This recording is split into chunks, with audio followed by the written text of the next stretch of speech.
We're on the edge of a global catastrophic disaster. Human conflict, nuclear bombs, natural disasters, chemical and biological warfare. Without warning, the world as we know it can come to an end. 12 days ago, these volunteers entered a 10-week experiment designed to see if they can survive and rebuild after a simulated global disaster. Their world, constructed to mirror what survivors could experience if a viral outbreak left Los Angeles and the rest of the planet devastated. The volunteers' backgrounds and skill sets represent a cross-section of modern society. Their new home, a cordoned-off 80,000-square-foot warehouse near downtown Los Angeles. The whole manufacturing plant is something. Inside, they've been provided with limited tools, supplies, and food. They have no electricity, no running water, and no communication with the outside world.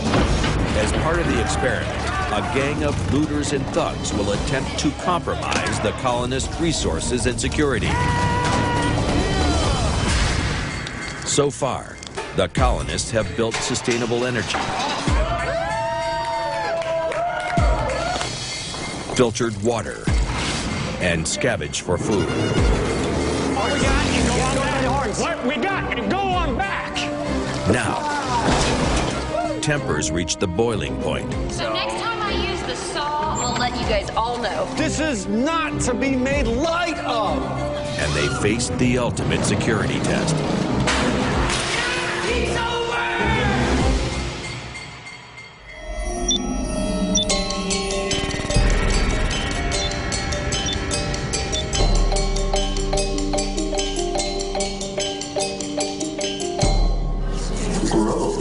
I know. It's disgusting. They're never this dirty. We are living in a very dirty, grimy climate and place to the point where you feel a little, I don't know, down in certain ways. At least something smells good. It's not me, though. Cleanliness is really important with all this dirt and all the crap we're doing. You know, a little cut could mean life-threatening sickness. We have hundreds of bacteria on our skin, and in very unsanitary conditions, if these bacteria aren't kept in check, they certainly can lead to very severe and potentially fatal infections. All right, let's get this show on the road. Let's do some board talking. All right, guys. So let's try to make this quick.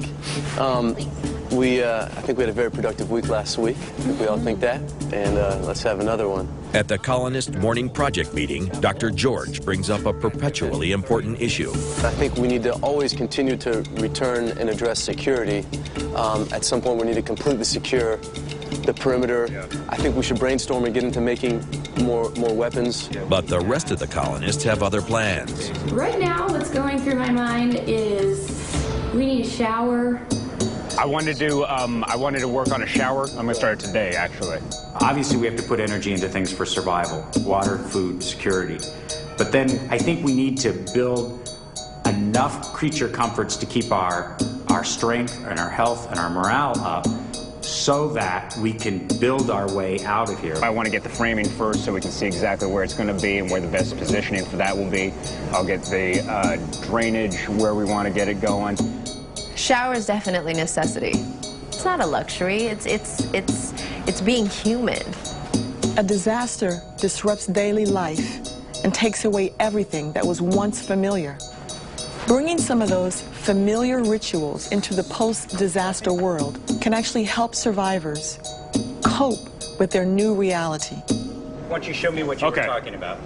We've got this platform right here. The steps going down. I'm going to frame this in so this actually becomes a room.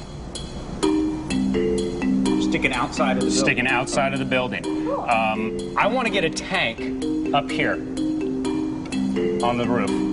Joey has designed a heated outdoor shower that will be constructed in 2 stages. On the roof, a hot water tank will serve as a reservoir and solar heater. A hose will carry heated water down to a stall, constructed on the top of an exterior stairwell, and the gray water will be piped out of the bottom.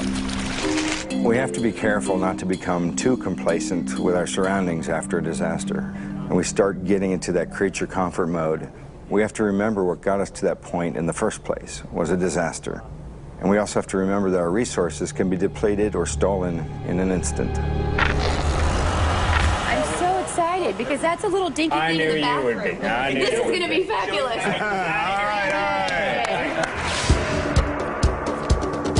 Using materials scrounged from items around the colony, contractor Joey gets back to familiar territory building the shower stall. I want to make sure we're going to have a drain in the center. I just want to make sure this is what we're going to be building off of. Plastic shipping material will work as a shower floor, but most importantly, it will provide enough room to drain and preserve their most precious commodity, water. This will just kind of fit down in there, and we'll put the drain on there and just shoot her off to the side. And we're going to frame up some walls, nice strong walls. I actually saw some stuff that I can just put together that should fit nicely.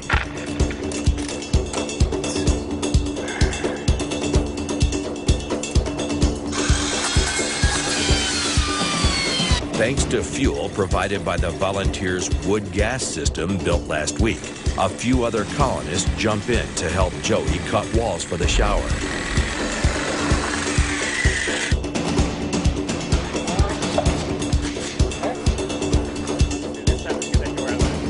Can we take her down? Thank you, sir. You're welcome, sir. Who is using all the power? What's that drain sound from? Is that your belts? That's my alternator freaking out because someone's using too much power. I mean, the only person out there is probably Joey. That's it.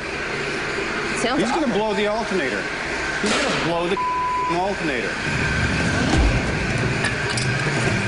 So now I turn off the power. When they come here about it, I'm going to tell them why.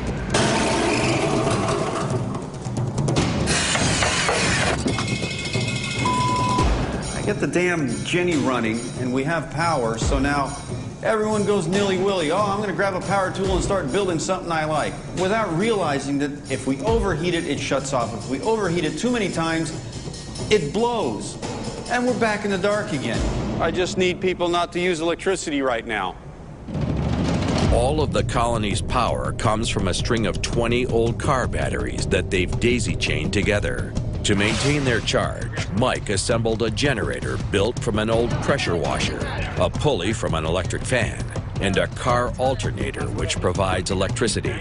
As long as the generator is running, the batteries stay alive. But now, with Joey's power tool use on the shower project, they're using more energy than they're making. Until Mike can figure out a solution, he turns the Jenny off, so no power tools. Just let me know. I'm in the middle of the building. As soon as I got them, I'm ready to go. But contractor Joey has trouble leaving a job half finished. I have my walls built, but now I need to attach them, and I don't have power tools. And, I mean, it's going to be a problem.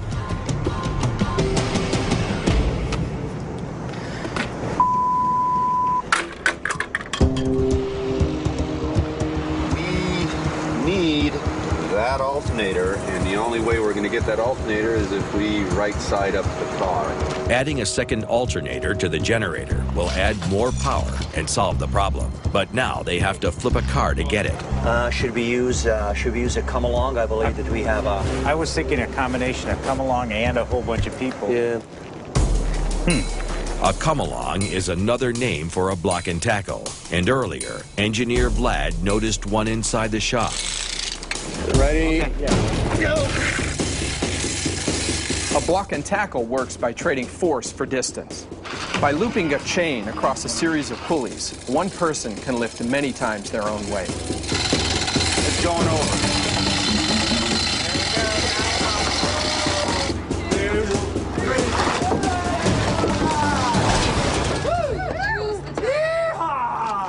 Now let's hope the alternator's worth it. Voila! One alternator. Hopefully a good alternator. So here's the plan. Second alternator, first alternator, they're going to piggyback and double our output. Michael has to build a bracket to attach both alternators to the generator. Of course, why should it fit?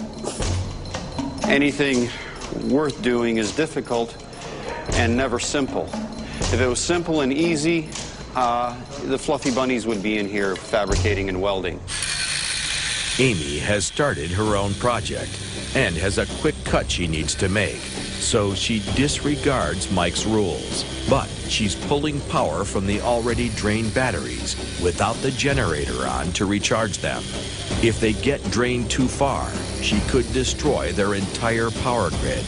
I was making my own slingshot, and I had a threaded pipe I needed to cut. Michael, please. We don't have our generator on. Oh, we don't? Do you hear the generator? No. It's not on. It's not on. They don't get it, man. That electrical system, if we harm it in any way, we got nothing. We got no lights, no power tools, no fabrication, nothing. Just watched people do it today, and the guys could get away with it, but apparently... No, if I saw them doing it, they'd get an earful. That's wrong. My rules are my rules. Otherwise, what's the point? It's just a miscommunication. Yeah, it's going to get ugly tonight at dinner, and I'm going to be the ugly. Coming up on The Colony, signs of life from outside. They're not broadcasting, they're just transmitting. And an attack.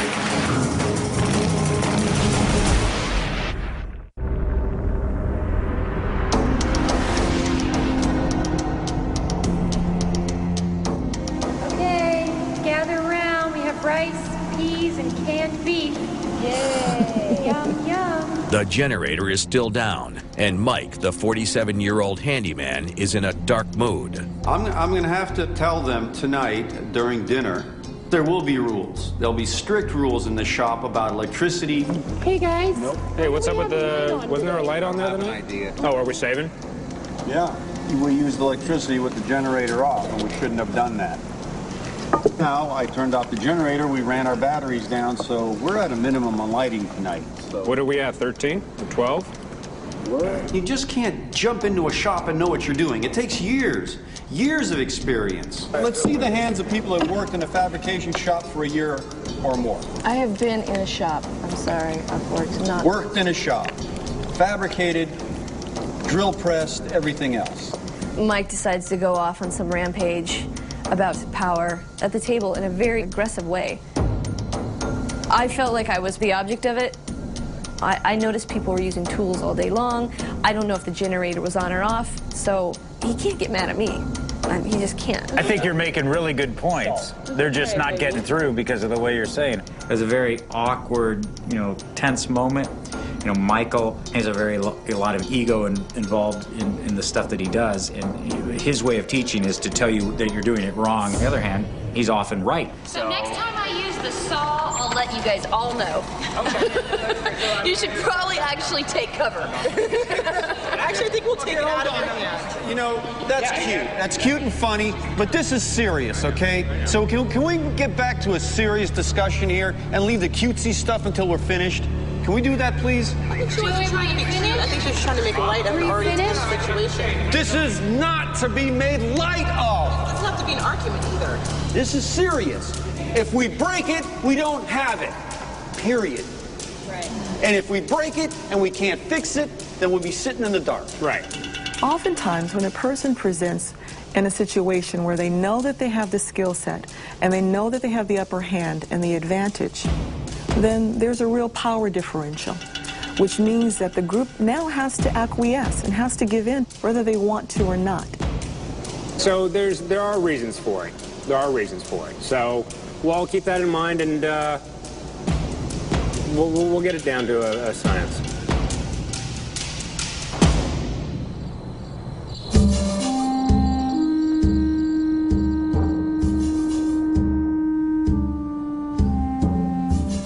Last night, a blow-up between Michael and some people, and his very valid concern of the conspicuous utilization of energy.